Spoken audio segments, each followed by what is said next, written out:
What is up, football fans? Welcome to another edition of Player Interviews presented by Inside the Hashes. My name is Juan Guarin-Camargo, and today I'm speaking with Peyton Ramsey, graduate quarterback out of Northwestern University.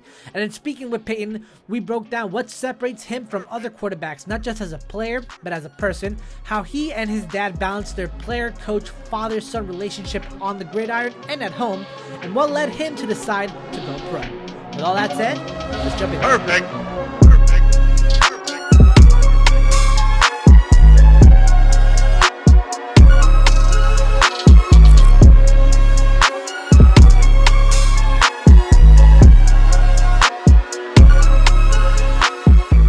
I know that over in Northwestern and Indiana, a lot of people say you were kind of like a film obsessive, I guess. You would constantly watch film of yourself and kind of break down your play and try to see how you would get better. I want you to put on a scouting hat, like an NFL scout hat for a second. I want you to, as honestly as you can, break yourself down as a prospect. I think that's where it all starts, is your preparation. So I think that's an attractive thing when you're a young guy and you're coming into the league. But as far as physical traits, I think my feet are really good. It's something that I continue to work on and improve, because physically, I think it all starts with your feet. One thing that I've continued to try to improve is throwing the ball down the field accurately and proving to NFL teams and NFL scouts that I can make those throws. I mean, that's been a point of emphasis for a long time, and I think it's something that I've continued to get better at. I think another thing that sets me apart a little bit is my ability to move outside the pocket and make plays when there isn't anything there. And I think, more than ever, that's been something that you've seen NFL quarterbacks do.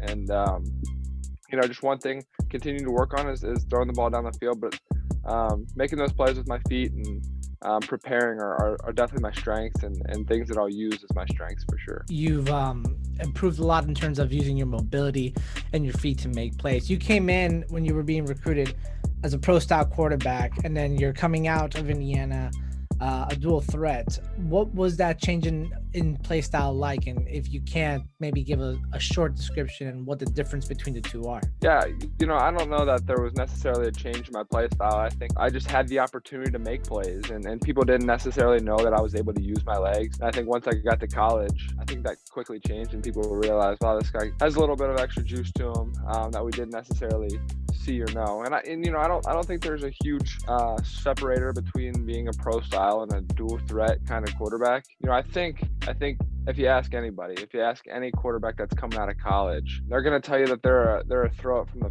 pocket first kind of guy. And I think the dual threat just comes in when you're talking about guys that are able to get outside of the pocket if that's a big if, things break down. And there's some guys that can do that and there's some guys that can't. But I think there's a small separator, and it's just when things break down, guys have the ability to make plays, and that's what makes a guy a dual threat kind of quarterback. Where do you feel like you fall in either category where you are right now?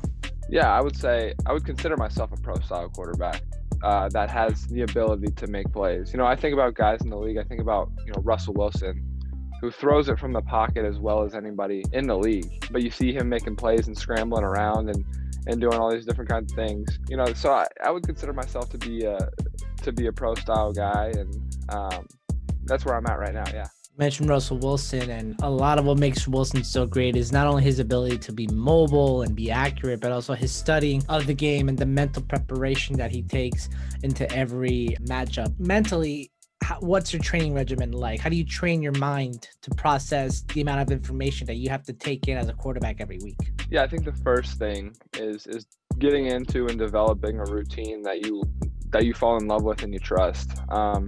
Watching the same thing at the same time every week, because there's certain things you do. You're going to practice on a Tuesday practice and on a Wednesday practice, and when you're going to go over third downs and red zone. So developing that routine to kind of match up with when you're going to practice those things, maybe watching the night before, the morning of, before you're going to practice third down, before you're going to practice red zone, and then going out and actually applying it and getting repetitions at it. So that's always been my biggest thing, is trying to find a routine that matches up with our practice schedule, a routine that I really like and enjoy, and feels like I can utilize it to be as prepared as I possibly can be. And obviously I'm not perfect at it, and still need to develop and find the perfect routine, but that's where it all starts for me. It's listening to some of the the great quarterbacks talk, when they talk about their preparation, it's all about their routine and how they do it. You mentioned that there's parts of your game that you want to flip, improve your routine a little bit. Like, what's a part of your game that you feel like is your biggest strength as a quarterback? And then what would you consider something that you need to continue to work on during this offseason? Yeah, I think my biggest strength is my preparation. I really do. And I think, allowing myself, before the ball snaps, on every single play to know what I might be getting, or, I've studied it on film and know that they might be bringing this blitz and not getting caught off guard by things like that. And then I think my biggest thing that I need to continue to work on and improve, and I think I already hit on it maybe, but proving that I can make the big explosive play down the field. And it's something that I can do, something that I've done, but something that I haven't done enough when you watch some of these other college quarterbacks. So, just continuing to work on it and get better at it and prove to scouts that it's something that I can do. Let's go back to your roots, back in Cincinnati when you were an elder, you were playing the GCL, playing with some top tier college prospects up against you. And you also had the opportunity to be coached by your dad. It's not always the case that your dad is the same guy as your coach. So how was your dad with you when he was your coach versus when he was your father? Yeah, I mean, he did a good job of separating the two. And I think you got to give a lot of that credit to my mom, because my mom wouldn't have it. She would, at the dinner table or wherever it may be when we're at home, he was expected by her to be a father first. And it's not to say we didn't ever talk about football or review any film or anything like that, but there was a clear separation between the two. And I think we all appreciated that. I definitely did. I loved and really enjoyed playing for my dad. It was some of the best years of my life. And some of the most memorable moments. But I think if we never separated the two, I think there would have been some burnout and it would have got old pretty quick. So we did a really good job of separating the two and just creating, some awesome memories throughout my football career. Give me an example of separating the two. Like, what would you do that was not football? It wasn't necessarily what we did that wasn't football. It was just, if we're watching, my dad would always be watching film when we were all in the family room, just kind of hanging out and just chilling. And he kind of would go into the other room maybe if he was watching film. And then when he would come back, it was, we're just watching TV, whether it be a Monday night game or I don't know, whatever was on that night, college basketball, you name it. It was, we're just hanging out as a family. And he would, kind of put the film aside and we would just, sit and talk as a family and kind of enjoy our time together. So I wouldn't say it's anything crazy that we did. It's not like we would go and do anything, go fishing or go do anything crazy like that, but we would just hang out as a family and kind of enjoy our time together, and it didn't always have to be talking about football. That was a pretty chill environment. Exactly, yeah. And it's evident, football is such a big part of your family. I mean, your brothers are named after famous quarterbacks. You're named after Peyton Manning. Your brother Tanner after Joe Montana. Drew after Drew Bledsoe, not Drew Brees, as I come to find out. Yep.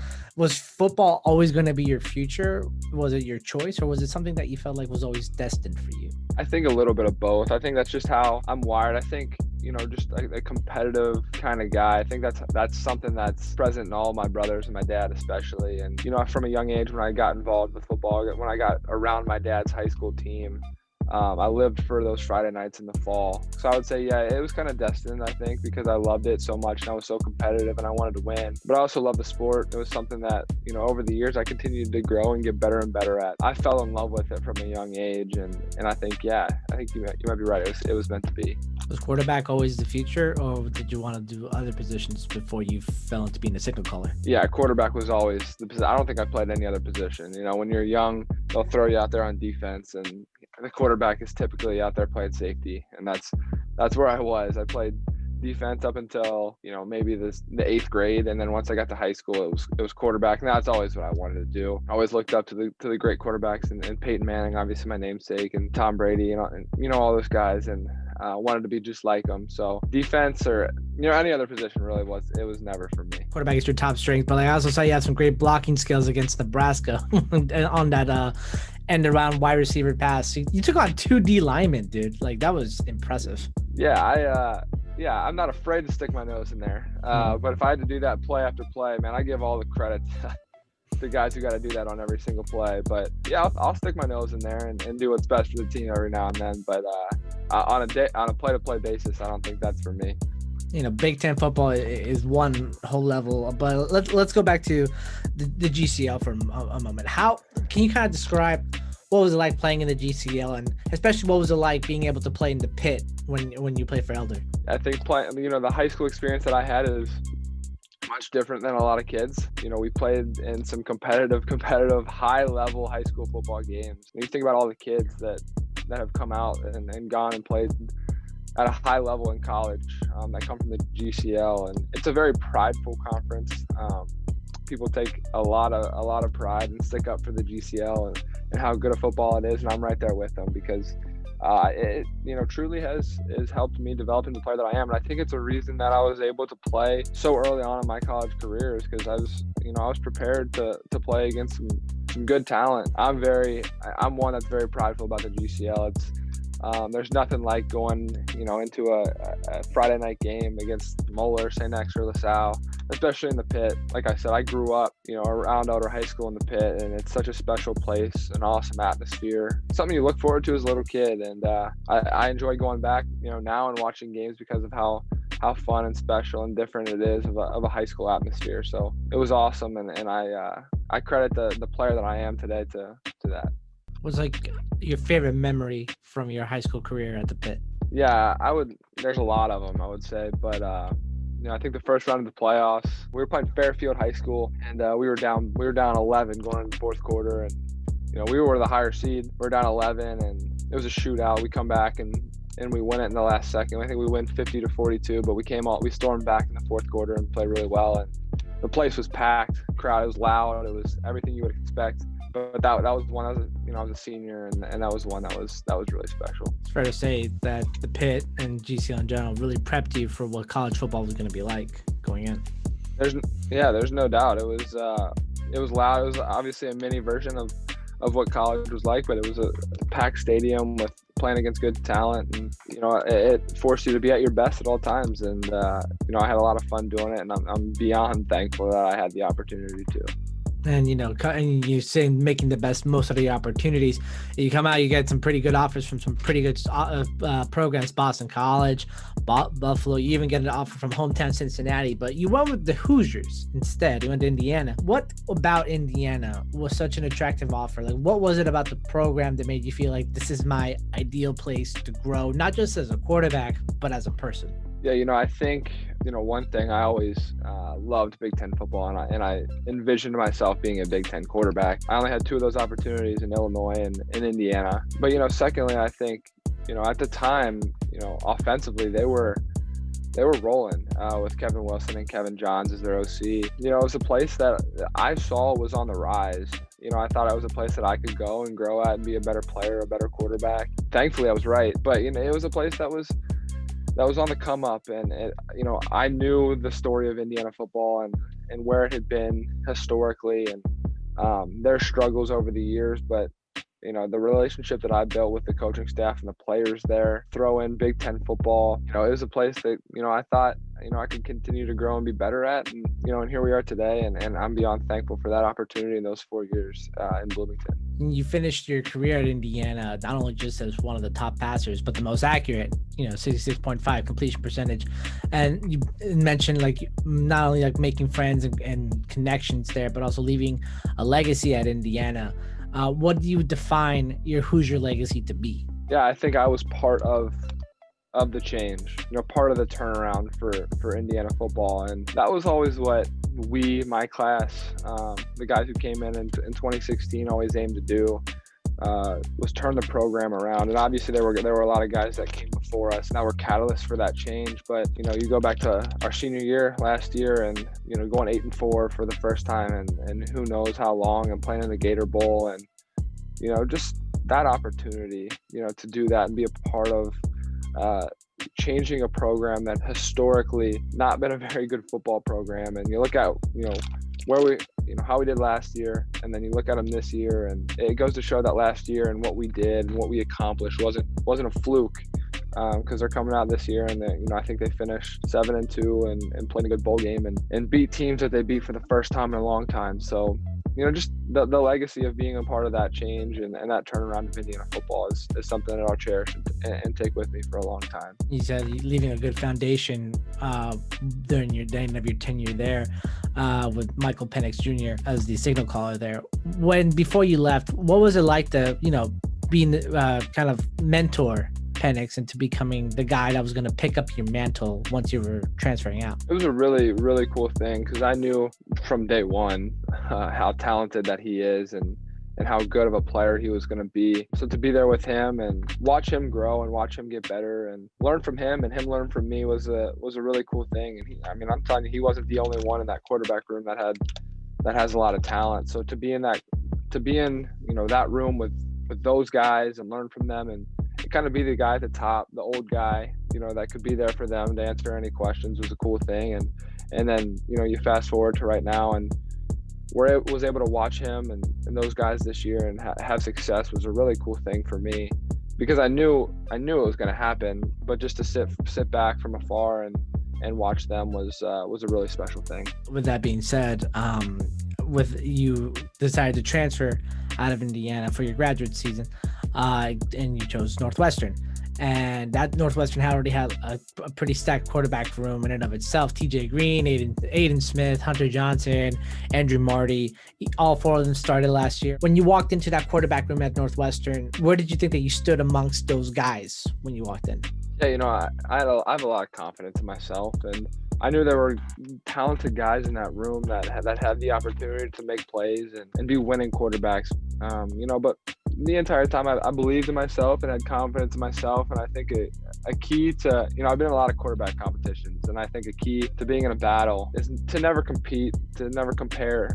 Always compete, never compare. You can't look at your stats from a fall camp practice and say, wow, he completed 2 more passes than me and threw 1 more touchdown. Or, wow, I did this and he threw a pick, so, I'm going to be the guy. That's not how it works. That's never how quarterback competitions work. You don't compare yourself to anybody else. You just go out and try to be the best player, the best leader that you can be. And when you can do that on a consistent basis, not only do your coaches start to buy in, but your teammates start to buy in and believe in the guy and the player that you are. So I always had that confidence, and I think I had that experience of being in a lot of quarterback competitions and just went out and competed every single day like I know how to, and that's what gave me the confidence to do so. It's safe to say the whole program as a whole bought into that confidence, going 3-9 in 2019 to 7-2, a bowl game appearance and a Big Ten championship game appearance in just the course of a year. I mean, that's quite the turnaround that you brought with you from Indiana, man.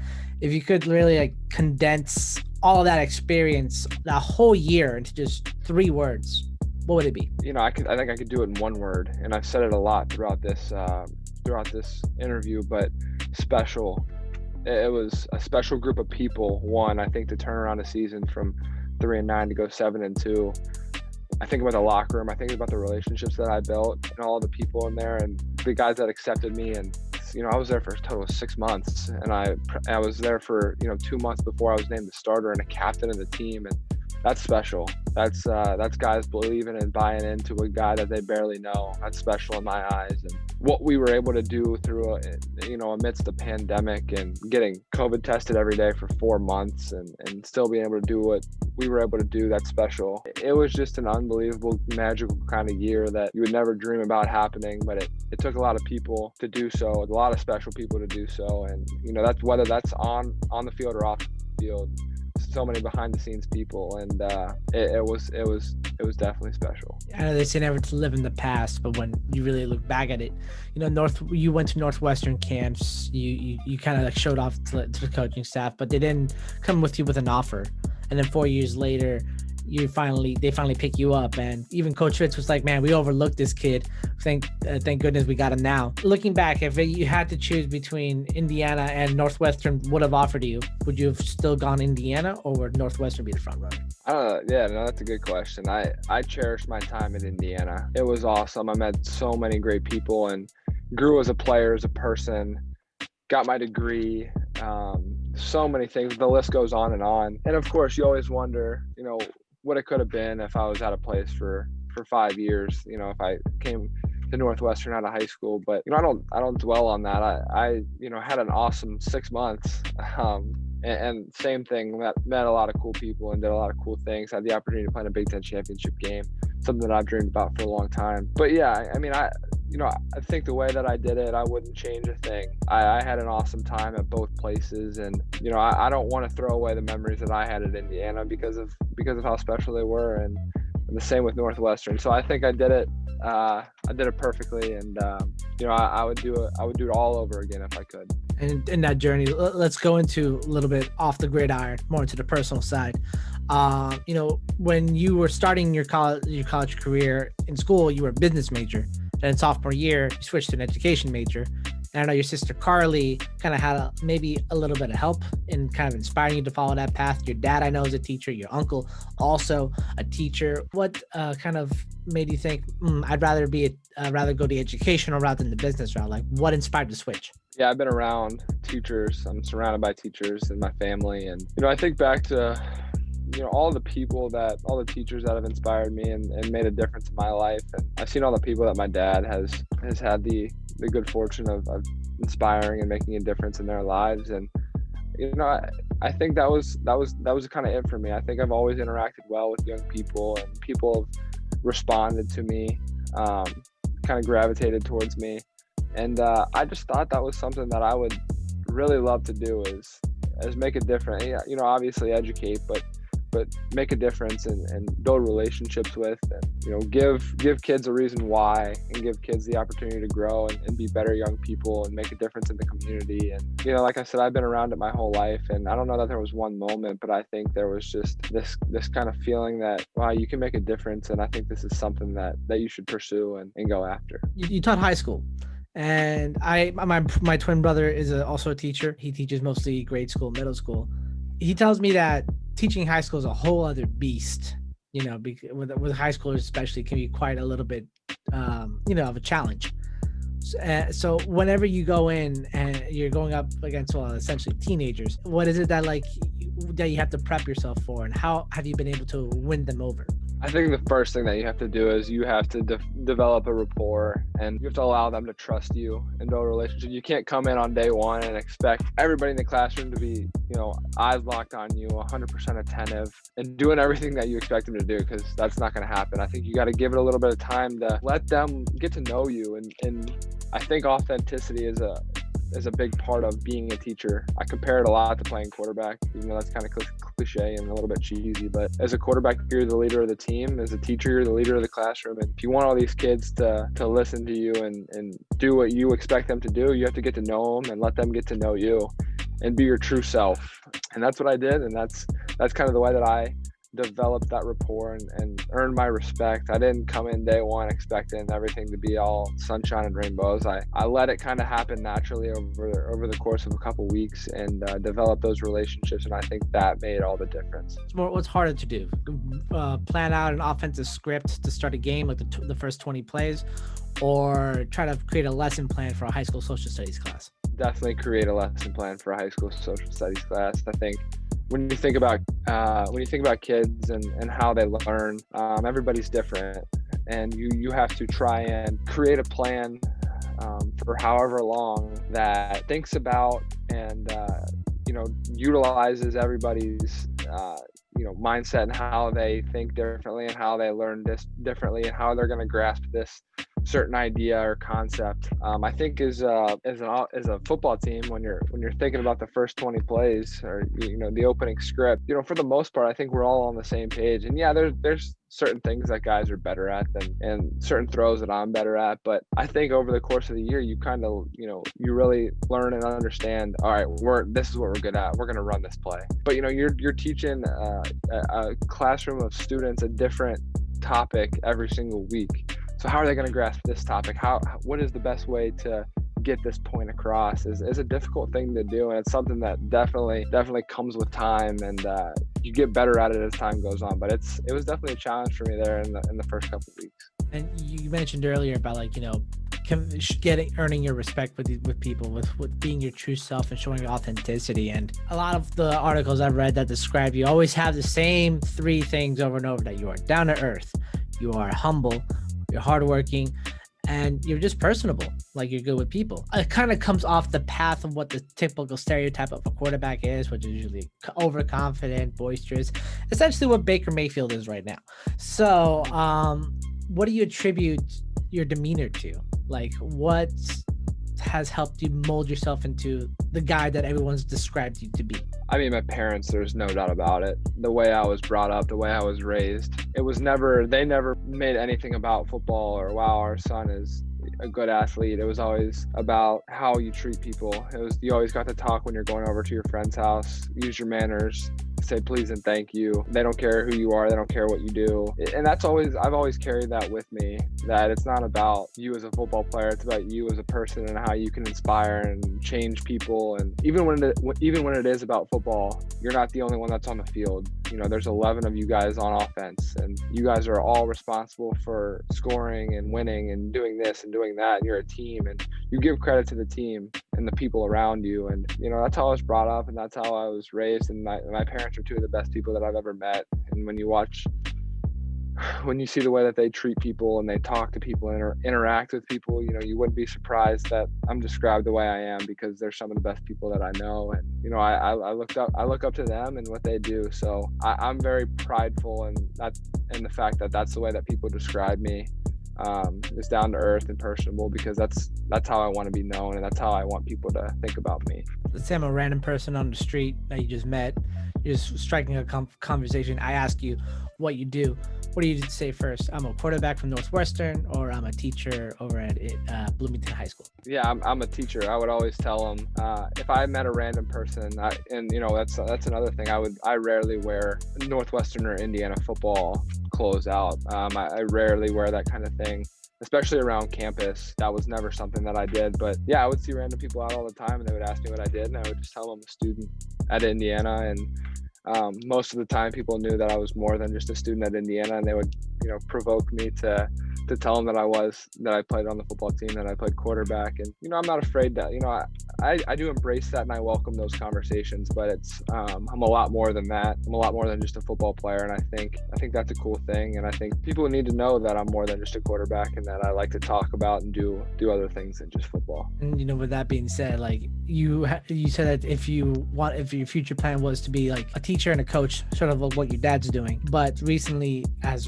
Friday, you told the Cincinnati Enquirer that you were declaring for the 2021 NFL draft. What made you decide you wanted to pursue the pro football career and just maybe put a pause on pursuing a teaching path? I mean, I've always dreamed of playing in the NFL. It's something that I've wanted since I was a little kid, thought about since I was a little kid, and kind of envisioned in the backyard. I think I credit that to my competitive nature, and I want to see how far this can take me and play as long as I possibly can, because I love the game and I love everything about it. I love the process. I love playing. I love practicing. The people, you name it. I think it's such a special thing that grown men get to play a little kid's game for a living. I want to do that as long as I can. If it doesn't work out, if it's cut short for whatever reason, I know that I have a good fallback, and I'm confident in being a teacher and being a coach and inspiring a lot of young people to do good in this world. So either way, it's going to work out, but I do want to play this game as long as I can, because I love it. And, you know, finally, I have what I think might be the most important question